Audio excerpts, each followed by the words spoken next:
bonjour à toutes et à tous l'équipe, j'espère que vous allez bien. Pour cette nouvelle vidéo, on se retrouve pour parler de Milan-San Remo 2025, une des grandes classiques du début de saison. 288 km au programme, c'est une course très longue entre la ville de Pavia et la ville de San Remo. Donc il y a 175 coureurs au départ qui sont dans 25 équipes de 7 coureurs. Donc c'est la 116e édition de Milan-San Remo. Et il y a 18 équipes World Tour pour 7 Pro Teams. Donc on va dire que tout le monde a sa chance dans cette course-là. Une course avec un palmarès assez impressionnant. C'est que des grands coureurs qui ont gagné sur cette course. En 2024, c'est le sprinter Jasper Philipsen pour la Alpecin de Sonix qui s'était imposé devant Michael Matthews ou encore Tadej Pogacar. En 2023, c'était Van Der Poel devant Filippo Ganna ou Van Aert. En 2022, c'était Mohoric devant Turgis et Van Der Poel. Stuyven en 2021, Van Aert en 2020, Alaphilippe en 2019 ou encore Vincenzo Nibali en 2018. Que des grands noms du cyclisme international. Et pour l'instant, c'est une des seules classiques qui échappe au Slovène Tadej Pogacar. Lui qui est un peu en train de tout gagner en ce moment. Et bien pour l'instant, il y a cette course-là qui ne se laisse pas dompter par le Slovène. Donc on va regarder un petit peu les coureurs et les favoris, les forces en présente pour cette édition. Déjà parmi les favoris, on a Tadej Pogacar qui veut cette classique là. On a Mathieu Van Der Poel, encore Mads Pedersen, l'ancien champion du monde. Le vainqueur de l'an dernier qui figure parmi les favoris pour défendre son titre, Jasper Philipsen. Matej Mohoric, Filippo Ganna, Michael Matthews. À une étoile, on retrouve Nelson Poles, Romain Grégoire le français, Binyam Girmay, Tom Pidcock ou encore Jonathan Maellan. Donc il y a quand même de grands noms pour aller chercher Milan-San Remo, une sacrée start list j'ai envie de dire. Vous imaginez que Philipsen est là, le vainqueur de l'an dernier, Van Der Poel, le vainqueur d'il y a 2 ans est là, Matej Mohoric, le vainqueur d'il y a 3 ans. Voilà, il y a quand même beaucoup de monde. Et puis à chaque fois, ceux qui étaient bien classés sont là pour essayer de gagner cette course-là. Pour l'Alpecin de Sonix, vous avez compris, le grand favori c'est Jasper Philipsen qui a gagné l'an dernier, donc forcément il connaît parfaitement ses routes italiennes. Il sera accompagné de Sylvain Didier, Caden Groove au sprinter qui aura ses chances aujourd'hui, Quinten Hermans, Xandro Meurice, Oscar Rieseberg ou encore Mathieu Van Der Poel, une équipe monstrueuse. Philipsen, Van Der Poel, Groove, ça fait 3 gros favoris pour une seule équipe. Pour vous rappeler, ce profil de Milan-San Remo est assez plat quand même. C'est pour ça que c'est quand même assez difficile pour les grimpeurs de faire la différence. Il y a quand même le Poggio, dit San Remo, mais il est loin de l'arrivée quand même. Donc c'est assez compliqué, on va dire, pour les coureurs de se détacher. C'est pour ça que Pogacar, malgré ses multiples attaques, a du mal à chaque fois à faire un écrémage suffisant pour échapper aux sprinters et aux équipes de sprinters. Il n'y a que 23 coureurs français au départ, c'est pas énorme. Donc voilà, ils sont tous cités ici. Voilà, on va regarder, on est en train de faire les coureurs. Arkea, il y a Kevin Vauquelin en tant que favori. On va seulement citer les favoris parce qu'il y a énormément de coureurs, vous l'avez compris, 175. Par exemple, pour une image au Tour de France, il y en a 176. Donc on est quasiment sur une start list énorme, comme ça, quoi. Donc parmi les coureurs de l'Arkea, Kevin Vauquelin fait partie des favoris. J'en vois pas d'autres. Anthony Delaplace qui a une bonne pointe de vitesse, mais au vu de la start list, je pense qu'il aura peu de chance de s'exprimer, le coureur normand. Ok, Bahrain Victorious, Matej Mohoric qui a déjà gagné. C'était quoi? C'était les années Covid, Matej Mohoric, non? 2022, un peu après. Ouais, il y aura Damiano Caruso qui est expérimenté, mais je pense pas qu'il aura sa chance. Camille Gradec, Andrea Pasqualone, ça c'est quand même des noms qui peuvent briller parce qu'ils ont des bonnes pointes de vitesse, quoi. Andrea Pasqualone, pourquoi pas. Cofidis avec Alex Aramburu qui est arrivé dans les rangs de la Cofidis venant d'Astana. C'est pareil, il a une bonne pointe de vitesse, ça peut être intéressant parce qu'il passe bien les bosses. Ok, Decathlon AG2R la mondiale, Oliver Nazen, bonne pointe de vitesse, mais pareil, au vu de la start list, ça paraît compliqué. Victor Lafay, il a ce profil de baroudeur pour se faufiler dans les échappées, et Aurélien Paré-Pinte. Education Easy Post, et là on a Nelson Poles qui est parmi les favoris, je crois qu'il a été cité en haut. En tout cas, moi je le citerai, ouais, il a une étoile. Vincenzo Albanese, il tourne bien en ce début de saison. Donc ça peut être des coureurs prétendant à pouvoir faire quelque chose. Groupama FDJ, c'est le seul français qui a été cité parmi les favoris de la 116e édition. C'est Romain Grégoire.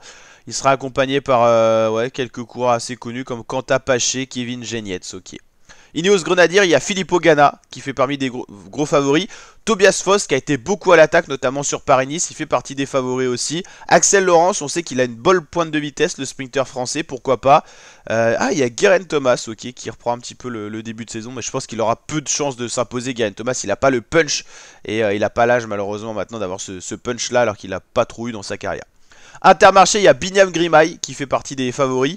Il sera accompagné, je pense, par toute son équipe pour aller essayer de faire quelque chose. Je pense pas qu'il y en aura un autre qui va tenter quelque chose. Israël Première Tech avec Simon Clark qui a une bonne pointe de vitesse. Il y aura Jakob Fuglsang, un grand nom du cyclisme mondial. Ok, Lidl Trek avec Jasper Stuyven, bah lui il a déjà gagné donc il devrait faire partie des favoris. Je pense que c'est parce qu'il a pas tourné si bien que ça en début de saison qu'il n'est pas cité en haut.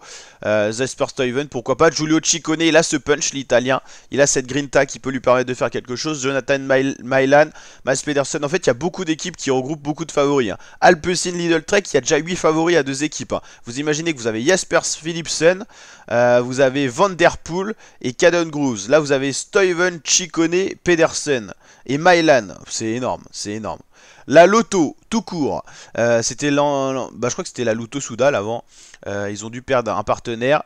Et il n'y a plus grand monde dans cette équipe. Hein, je pourrais pas vous citer un favori parmi les coureurs présentés là. Movistar Team avec Ivan Garcia Cortina, l'expérimenté espagnol. Beaucoup de jeunes coureurs hein, dans la formation Movistar, donc compliqué de donner un favori. Compliqué, ouais. Q36.5, bah, Tom Peacock est venu un peu s'enterrer dans cette petite équipe, mais il fait partie des favoris. C'est peut-être grâce à sa présence que l'équipe est invitée, parce que c'est vraiment une petite équipe. Et voilà, des petits coureurs à côté qui auront du mal à briller aujourd'hui au vu de la start list. Red Bull Bora-Hansgrohe, Maxime Van Rils, Laurens Pitty, qui sont des coureurs pouvant briller sur ce genre de course plutôt, et Ryan Mullen, qui est un très bon rouleur. Solution Tech Vini Fantini. Sbaragli qu'on a déjà vu sur le Giro, qui a ce punch un petit peu, j'ai envie de dire. Mark Stewart, à part ceux-là, les autres je les connais pas trop. Soudal Quickstep, bah, il y aura Maximilian Charman, lui il peut briller sur ce genre de route. Joseph Cerny, le rouleur tchèque. Casper Pedersen, Mattia Cataneo, tout ça c'est des noms qui peuvent se montrer à l'écran. Michael Matthews pour la Jayco Alula fait figure de grand favori on va dire. Yasha Sutterlin qui est beau rouleur, il peut essayer d'attaquer de loin, lui faudra qu'il anticipe. La Picnic Post-Hélène et ils compteront sur l'allemand John de Genkolb. Warren Barguil, pourquoi pas pour animer la course. On a Romain Combo dans les Français aussi, ou encore Chris Hamilton. Ok. La Visma Leise Bike, ils l'ont annoncé, leur grand favori c'est Olav Konj. Ils auront de bons coureurs pour l'épauler. Hein. Victor Campenart, Axel Zinglet, qu'on a beaucoup vu en tant qu'équipier en début de saison. Axel Zinglet, notamment sur le Paris-Nice. La Tudor, ils auront un ancien vainqueur en 2019, c'est Julien Alaphilippe qui sera là pour essayer de faire quelque chose. Il sera accompagné par Marco Brenner, Marco Haller, Alexander Krieger, Fabian Linhart, Rick Plumer ou encore Matteo Trentin. Trentin Alaphilippe, ça peut être un duo qui joue la gagne. UAE avec Tadej Pogacar, pareil c'est un gros favori, il y a énormément de favoris. Vous avez vu la start list qui est complètement folle. Rien qu'UAE, ils ont Pogacar, Velens, Del Toro, Polite, ça fait 4 coureurs qui peuvent briller sur ce genre de course. Jonathan Narvaez aussi, ils ont des écuries de fous. Hein. UAE. Pogacar, Del Toro, ça tourne très bien en ce début de saison. Et Velens Narvaez, je pense plus en équipier. Uno X Mobility avec Magnus Cort Nielsen. Pareil, c'est une très bonne équipe qui tourne bien. Les frères Johansson qui ont brillé dans les dernières classiques, notamment sur Milan-Turin. La VF Group Bardiani avec Filippo Fiorelli qui a déjà brillé sur le Giro. Il y a pas mal de petits coureurs italiens qui ont le punch, donc on pourrait être surpris par leur performance. XDS Astana Team avec Alberto Bettiol, Davide Ballerini, Mike Tennyson, Diego Ulissi. Tout ça c'est des coureurs qui peuvent briller sur ce genre de course. Et Simone Velasco, lui il a plus un tempérament d'attaquer de loin, baroudeur un peu. Donc vous l'avez compris, une start list hors norme pour un palmarès déjà hors norme pour cette course, donc elle s'annonce encore spectaculaire. Et on verra donc Tadej Pogacar avec son maillot. Oui, c'est le champion du monde actuel, Tadej Pogacar, que se dis-je pas de bêtises. Champion du monde cycliste 2025, ça va tellement vite le cyclisme. 2025, je crois que c'est Tadej Pogacar, hein, je veux pas dire de bêtises. Ah bah non mais 2025, 2024 je veux dire, parce que 2025 c'est pas encore passé, ouais, c'est Tadej Pogacar. Et avant c'était Van Der Poel normalement. C'était Van Der Poel. Voilà, donc en tout cas vous savez tout sur cette course incroyable.